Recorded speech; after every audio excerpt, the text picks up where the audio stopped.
오늘 요한복음 9장 말씀을 나누게 됩니다. 저희 주일 예배를 요즘에 그 마가복음 말씀을 나누고 있습니다. 매해마다 저희가 교회에서 매일 성경 본문을 가지고 그 순서에 따라서 새벽마다 말씀을 나누다 보니까 개척하고 나서 제가 1년에 한 번씩 무조건 복음서 설교를 해야 됩니다. 그 매일 성경 본문이 그렇게 돼 있거든요. 그리고 또 주일 예배 때 마가복음 요즘에 말씀을 나누다 보니까 또 복음서의 말씀을 나누게 되는데요.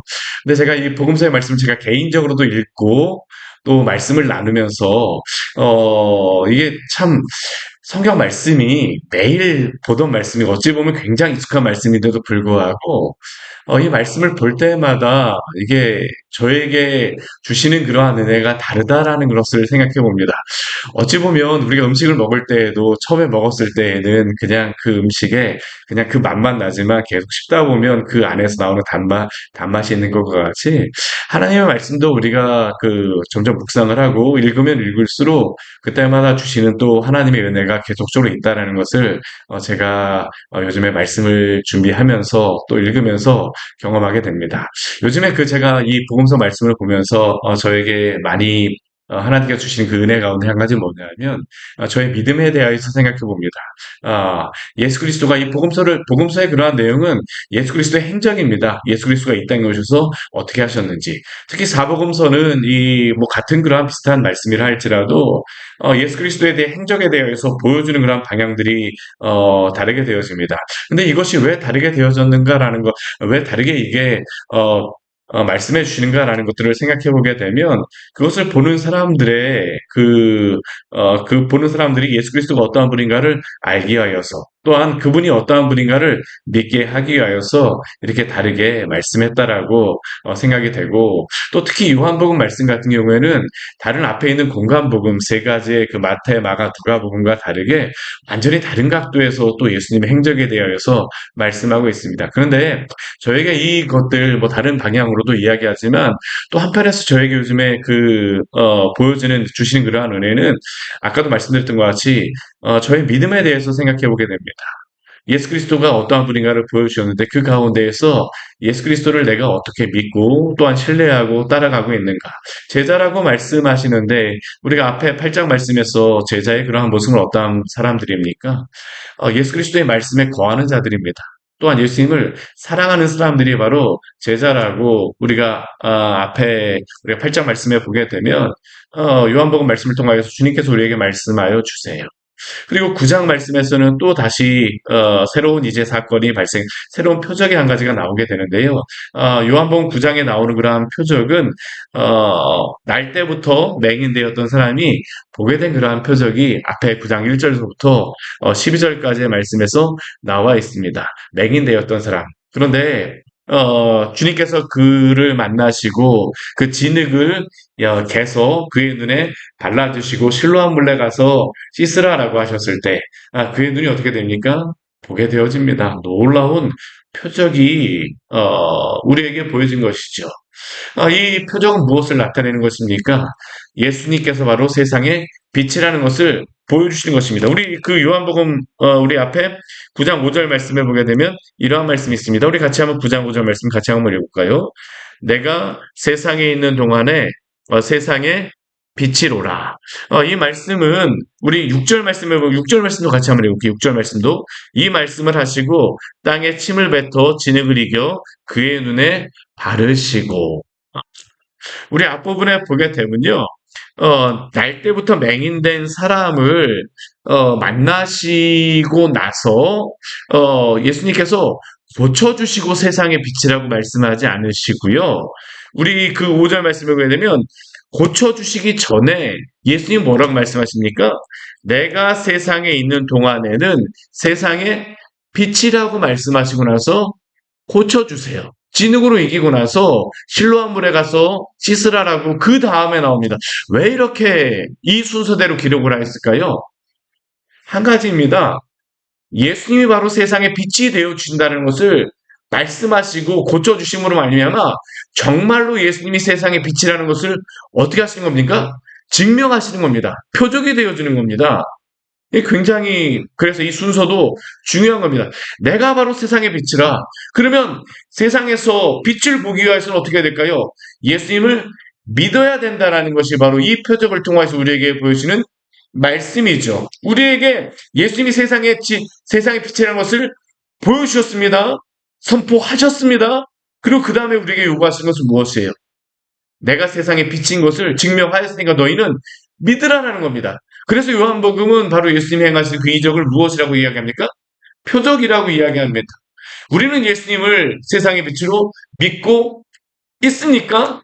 예수님을 세상의 빛으로 믿고 있는 사람은 보게 될 것이요. 믿지 않는 사람은 어떻게 합니까? 보지 못합니다. 요한복음 9장에서는 그것을 우리에게 분명하게 보여주고 있죠.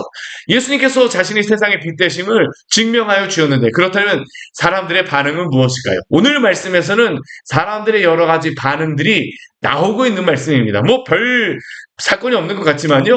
이 표적을 행하시고 난 다음에 여러 인간 군상들의 모습을 다 보여주세요. 어쩌면 우리의 모습이죠. 한번 같이 한번 보도록 할까요? 우리 13절 말씀에 보게 되면 그들이 전에 맹인이었던 사람을 데리고 바리새인에게 갔다라고 이야기합니다. 여기에 말하는 그들은 누구일까요? 앞에 이 예수님께서 이 사람을 맹인을 고쳐주시고 난 다음에 그 사람을 아는 사람들입니다. 우리 뒤에 말씀에 보게 되면요. 이 사람이 눈을 뜨게 되자, 우리 9절 말씀에 보게 되면, 8절과 9절 말씀에 보게 되면, 이렇게 말합니다. 우리 8절, 9절 말씀 우리 같이 한번 해볼까요? 이웃 사람들과 전에 그가 거린인 것을 보았던 사람들이 이르되, 이는 앉아서 구걸하던 자가 아니냐. 여기까지 한번 보게 되면요. 지금 그들이라고 하는 사람은 어떤 사람입니까? 예전에 눈뜬 이 사람을 알았던 사람들입니다. 이웃 사람들과 전에 그가 거리는 것을 보았던 사람, 이웃으로서 이 눈뜬 사람을 알았던 관계가 있었던 그러한 사람들뿐만 아니라 거린이었던 것을 그냥 단순히 보면서 지나가기만 했던 사람들. 근데 이 사람들이 한 가지를 보았어요. 무엇을 보았냐면 이 맹인이었던 사람이 눈 뜬 것을 이들이 본 것입니다. 이 사람들이 어떻게 될까요? 굉장히 놀라운 것이죠. 이웃이었다라고 하게 되면 그 아무래도 조금 호의적인 그런 마음이 있지 않았겠습니까? 야, 저 사람이 눈을 떴어. 야, 너 정말 잘 됐다. 뭐, 그 잘된 마음, 잘 됐다라고 하는 그 호의적인 마음, 기뻐하는 마음으로 이렇게 그 사람에게 와서 이야기했던 사람도 있을 것이고, 또 어떤 사람 아무런 그냥 관심도 없었던 사람입니다. 그냥 맹인이었구나. 그러네. 갑자기 눈 뜨게 되니까요. 갑자기 그 관심이 생기는 겁니다. 그러니까 이 사람들이 와갖고 눈뜬 사람에게 눈뜬 사람 보면서 이는 앉아서 구걸하던 사람이 아니냐라고 서로 간에 막 이야기하는 겁니다. 야, 저 사람 그 사람 아니야? 그 사람 아니야? 잘 됐다. 도대체 뭐지? 호기심 반, 또한 기쁨 반. 어쩌면 뭐 좋아하지 않았던 사람이라고 하게 되면 아니 어떻게 그럴지 뭐 시기하는 그런 마음이 있는 사람이 있을지도 모르겠습니다. 근데 그렇게 여러 사람들이 이야기를 해요. 그리고 또 9절 또 9절 말씀을 보게 되면 이렇게 또 이야기합니다. 우리 9절 말씀 같이 한번 읽을까요? 어떤 사람은 그 사람이라 하며 어떤 사람은 아니라 그와 비슷하다 하거늘 자기 말은 내가 그라 하니. 또 이 사람을 보면서 어떻습니까? 어떤 사람이라고 이야기합니다. 이들의 이제 반응이죠. 이웃인지 아닌지는 이제 중요하지 않습니다. 저 사람이 그 사람이야? 저 사람이 예전에 맹인이야? 아니야. 자기들 사이에 막 논쟁이 벌어지는 겁니다. 한 사람을 놓고도요, 이렇게 많은 논쟁이 벌어집니다. 우리도 그렇지 않습니까? 우리도 살아가다 보게 되면요, 어떤 일이 우리 안에 벌어지게 되면요, 우리 주변의 사람들이 막 이 얘기 저 얘기 합니다. 때로는 그것이 우리에게 상처가 되기도 하고, 또 뭐 기쁨이 되기도 하고, 많은 것들로 여겨지기도 하죠. 근데 이 눈뜬 사람 어떻습니까? 나는 그라고 이야기합니다. 왜요? 정말로 자신이 눈을 떴기 때문이죠. 주변의 사람들이 설왕설래하고 상관이 없습니다. 이 사람은 눈을 떴기 때문에 내가 그라고 확실하게 말할 수가 있습니다. 그런데 이렇게 내가 그라라고 말하였음에도 불구하고요. 주변의 사람들은 어떻게 할까요? 여전히 믿지 못하는 사람들도 있어요. 그러니까 어떤 일이 벌어지게 되냐면 오늘 13절 말씀을 보게 되면 그들이 전에 맹인이었던 이 사람, 눈뜬 사람을 데리고 이 맹인이었던 사람이라고 하는 것을 기록하게 되면요. 이 사람들은 아직도 이 사람이 눈을 떴다라는 것을 믿지 못하고 있다라는 겁니다. 주변의 반응은요. 그렇잖아요. 아직도 믿지 못해요. 내가 그라고 말했음에도 불구하고요. 저가 정말 그 사람이야 하면서 믿지 못하는 겁니다. 이게 바로 주변 사람들의 반응이었어요. 그리고 이들이 믿지 못하니까 누구에게 데려가냐면요. 바리새인들에게 데려갑니다. 왜 바리새인들에게 데려갔을까요? 이 바리새인이라고 하는 사람들은 이 시대의 지식인들입니다. 하나님의 말씀대로 살아가는 그러한 사람들이라고 하는 사람들입니다. 그리고 무엇인가를 판단해주고 무엇인가를 말씀의 율법에 따라서 이야기해줬던 사람들이니까 그걸 잘 몰랐던 이 그냥 주변에 있었던 사람들이 이 눈뜬 사람을 데리고 와서 판단해 달라는 겁니다. 도대체 어떤 것인지 한번 당신들이 한번 보시오. 그래서 바리새인들에게 데리고 갔어요. 그런데 이 바리새인들은 무엇에 관심이 있습니까? 오늘 14절 말씀해 보게 되면요. 이 주변의 상황들에 대해서 지금 성경에서는 아주 객관적으로 이게 분명히 보여줍니다. 우리 14절 말씀 같이 한번 해볼까요? 예수께서 진흙을 이겨 눈을 뜨게 하신 날은 안식일이라. 이 바리새인들은 무엇만 보일까요? 눈뜬 사람 보이지 않습니다. 그리고 예수님도 사실은 보이지 않아요. 무엇만 보일까요? 안식일만 보이는 겁니다. 이들에게는 무엇이 문제가 될까요? 이 사람이 눈을 떠서 잘 됐느냐 안 됐느냐도 별로 관심이 없습니다. 예수님이 그리스도이냐 아니냐도 사실 별로 관심이 없어요. 무엇만 관심이 있습니까? 안식일에 어떻게 이러한 일을 행할 수 있어? 그리고 이러한 관점을 가진 사람, 이 바리새인들이 뭐 이 사람들도 눈을 뜨게 됐다고 하니까 이 맹인에게 물어봅니다. 뭐라고 묻습니까?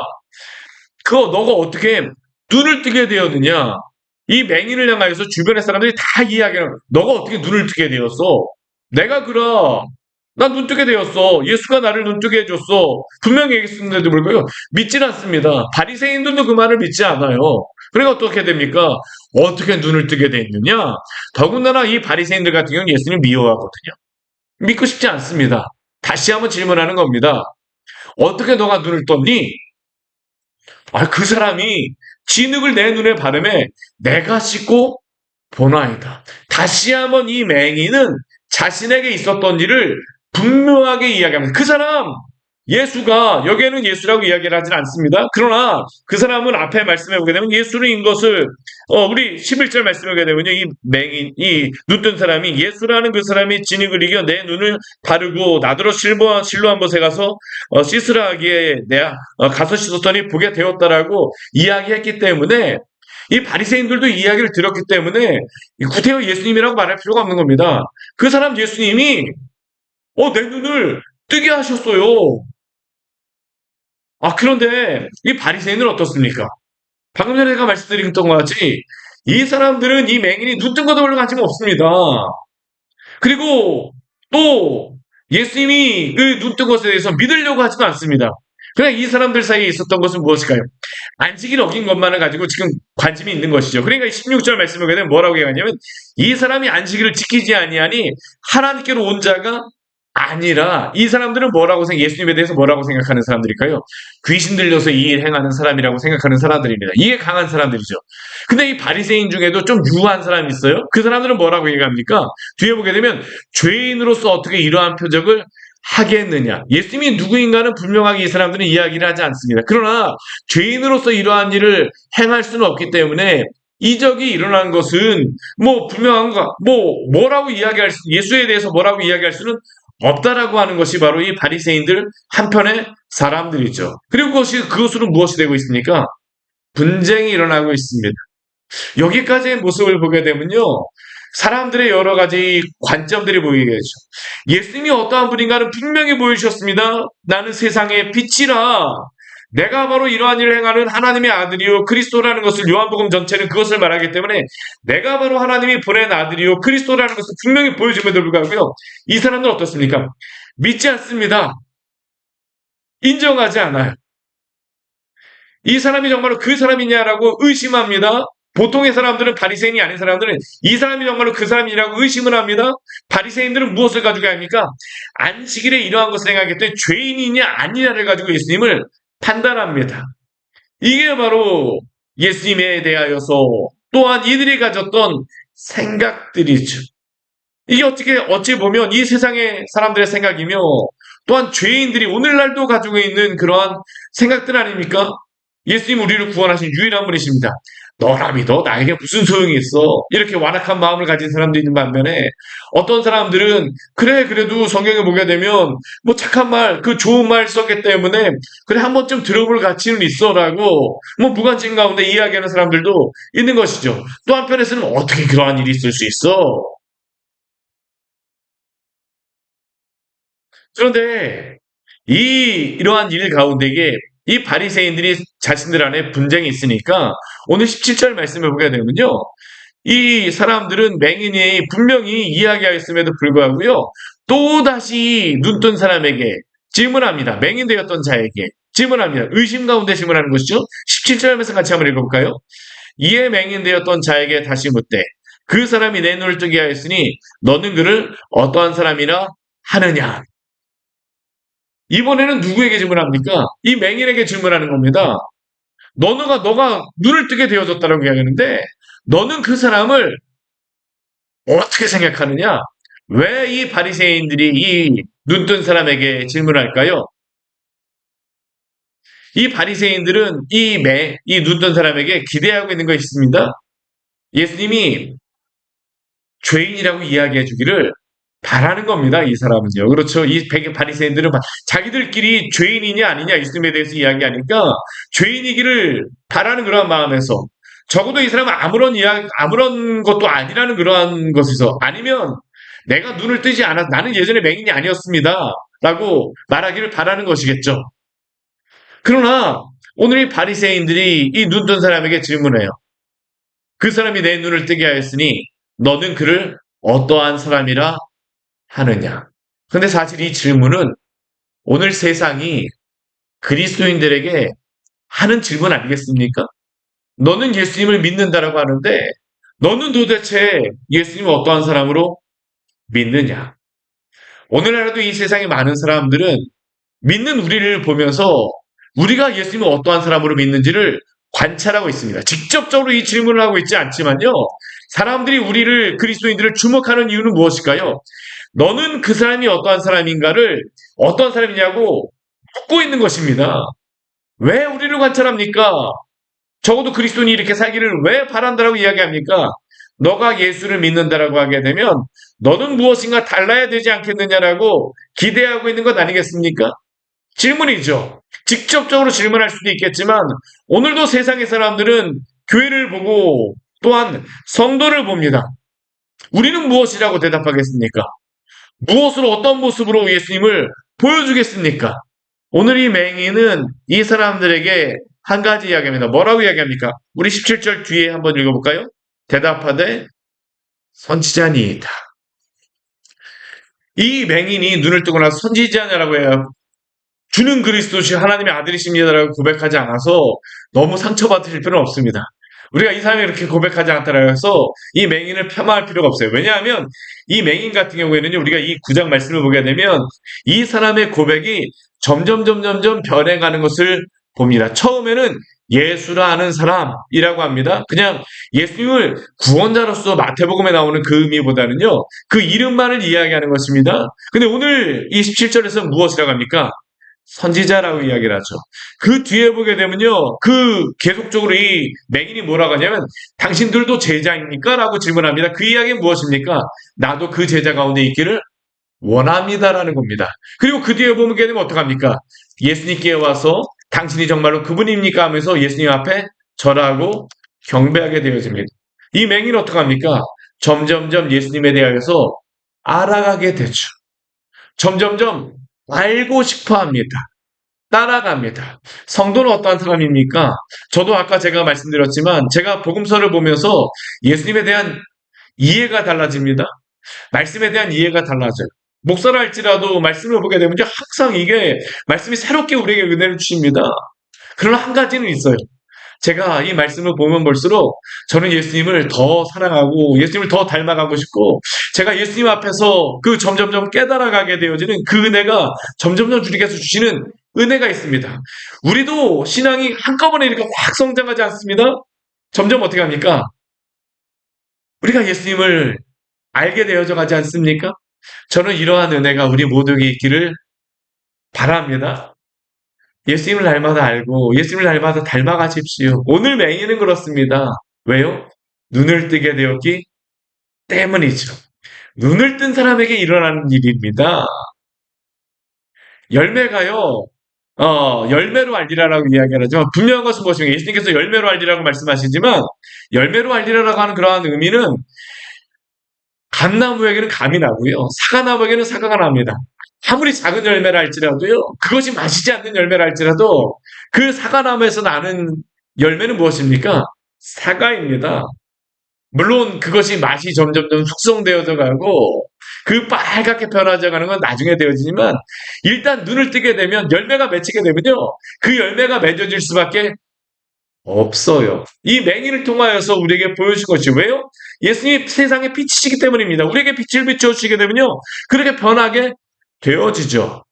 그런데 이 바리새인들과 사람들의 반응은 무엇입니까? 오늘 18절 말씀을 보게 되면요. 우리 18절 말씀 같이 한번 읽어볼까요? 유대인들이 그가 맹인으로 있다가 보게 된 것을 믿지 아니하고 그 부모를 불러 묻되 앞에 보게 되면 우리 그들이라고 나오고요. 또 바리새인들이 있습니다. 이 사람들이 이제는 짬뽕으로 되어집니다. 근데 이 공통적인 것은 무엇일까요? 다 불신앙을 가지고 있는 겁니다. 어떻게 맹인이 눈을 뜰 수가 있어? 그러니까 여기 18절에서는 그들을 무엇이라고 합니까? 유대인들이라고 하죠. 다 믿지 않으려고 하는 이 사람들이랑 같이 유대인들이라고 이야기하는 겁니다. 근데 이 사람들이 의심의 마음을 가지고 있으니까 이번엔 누구를 찾아갑니까? 부모를 찾아갑니다. 바리새인들이 여기에 이것들을 주관하고 있겠죠. 그리고 그 가운데 그 부모에게 질문합니다. 뭐라고 질문합니까? 맹인으로 낳았다 하는 너희 아들이냐? 너희 말에 맹인으로 낳았다 하는 너희 아들이냐? 그러면 지금 어떻게 해서 보느냐? 여기에는 몇 가지의 질문들이 있습니다. 야, 이 사람이 정말 너 아들이 맞아? 두 번째는 어떤 질문일까요? 그가 정말로 맹인이 맞아? 또 세 번째는 무엇입니까? 그를 눈뜨게 한 사람이 예수가 맞아? 여러 가지 복합적인 질문을 여기에 하고 있는 것이죠. 왜 그렇습니까? 셋 다 믿지 않기 때문입니다. 셋 중에 아무거나 걸려라입니다. 이 사람들은요, 의심하면서. 아들이 아니라고 하게 되면, 뭐, 이 사람이 거짓말하는 것으로 몰아갈 수 있는 것이고요. 예전에 맹인이 아니었다라고 하게 되면요, 아무런 기적이 아닌 것으로 몰아갈 수 있는 것이고요. 예수가 아니라고 하게 되면 더 좋죠. 죄인이라고 이야기할 수 있는 것이죠. 그런데 이 부모의 대답은 무엇일까요? 우리 20절 말씀해 보게 되면 이렇게 대답합니다. 이 사람이 우리 아들인 것과 맹인으로 난 것은 아나이다. 두 가지는 대답합니다. 우리 아들도 맞고요. 맹인인 것도 맞습니다. 그런데 이 부모들에게서는 한 가지 부정당하는 것이 있어요. 무엇이 부정당합니까? 21절 말씀 우리 같이 한번 읽어볼까요? 그러나 지금 어떻게 해서 보는지 또는 누가 그 눈을 뜨게 하였는지 우리는 알지 못하나이다. 그에게 물어보소서. 그가 장성하였으니 자기 일을 말하리이다. 왜 이렇게 말하고 있습니까? 22절 말씀에 그러면 이렇게 말씀하고 있죠. 똑같이 읽겠습니다. 그 부모가 이렇게 말한 것은 이미 유대인들이 누구든지 예수를 그리스도로 시인하는 자는 출교하기로 결의하였으므로 그들을 무서워 함이로라. 아멘. 우리는 예수님이 그리스도이심을 세상에 물어볼 때에 무엇이라고 대답합니까? 저는 이 맹인과 이 부모의 모습이 우리 그리스도인의 두 가지의 모습이라고 생각을 해요. 하나는 예수가 그리스도임을 자신 있게 증언하는 사람도 있을 것이요. 또 어떤 사람들은 두려워서 나에게 손해가 될까요? 출교된다라고 하는 것은 먹고 살 또 이 사회에서 쫓겨나는 것입니다. 두려워해서 부인하였죠. 저는 그렇다고 해서 이 사람이 예수님 완전히 부인한 것은 아니라고도 생각을 합니다. 그렇지만 이 상황 가운데서는 예수님을 부인하게 되어져요. 우리는 예수님을 세상의 빛이라고 고백하고 믿고 있습니다. 근데 우리는 예수님을 어떻게 고백하고 있습니까? 입으로 시인하여 구원에 이른다라고 이야기하는데 우리 로마서의 말씀에 나오는 그 입으로 시인한다는 것은 그냥 평안한 가운데 시인하는 것이 아닙니다. 로마서에 나와 있는 그 말씀은 그 박해와 고난 가운데에서 너가 어떻게 예수 그리스도를 당신이 어떻게 예수 그리스도를 고백합니까? 라는 그러한 것이 바로 로마서에 나와 있는 말씀입니다. 우리는 어떻게 예수님을 우리의 삶 가운데 고백하며 살아가고 있습니까? 우리의 입술로 고백하며 우리의 삶으로 어떻게 고백하며 살아가고 있습니까? 세상을 두려워하여서 우리가 예수님을 부인하며 혹시 입을 잠잠히 하고 있지는 않습니까? 그러나 예수님께서 우리의 세상에 빛이 되어 주시기 때문에 오늘도 예수님을 자랑하며 믿음으로 살아가시기를 축원합니다. 같이 기도하도록 하겠습니다. 하나님 아버지, 오늘 말씀을 통하여서 세상에 비치신 예수 그리스도를 또한 우리에게 알려주셔서 감사합니다. 예수님은 분명히 하나님의 아들이시요 또한 그리스도이심 우리에게 분명히 증언하여 주셨는데, 그러나 그리스도를 통하여 우리의 눈이 띄어졌음에도 불구하고 우리는 어떻게, 분명히 그 사실을 보고 있음에도 불구하고 이 세상 가운데서 어떻게 살아가고 있는지 또한 우리의 모습을 보게 하여 주셨사오니, 주님을 부끄러워하는 자들이 아니라 정말로 주님을 자랑하는 믿음의 성도로 살게 하여 주시옵소서. 나는 예수의 흔적을 가져노라고 갈라디아서 가장 마지막 말씀에서 고백하였던 사도 바울의 고백과 같이, 진리를 알지니 진리가 너희를 자유롭게 하리라라고 말씀하셨던 주님의 말씀과 같이 우리가 진리이신 예수 그리스도를 알기 때문에 진리를 부인하는 것이 아니라 진리 안에 거하며 진리를 자랑함으로 우리가 하나님은 그 안에서 자유함을 얻는 귀한 하나님을 향하여 살아가는 복된 성도들 될 수 있도록 은혜 내려 주시옵소서. 예수님 이름으로 기도드립니다. 아멘. 오늘 말씀 같이 기억하시면서 기도하며 나가도록 하겠습니다.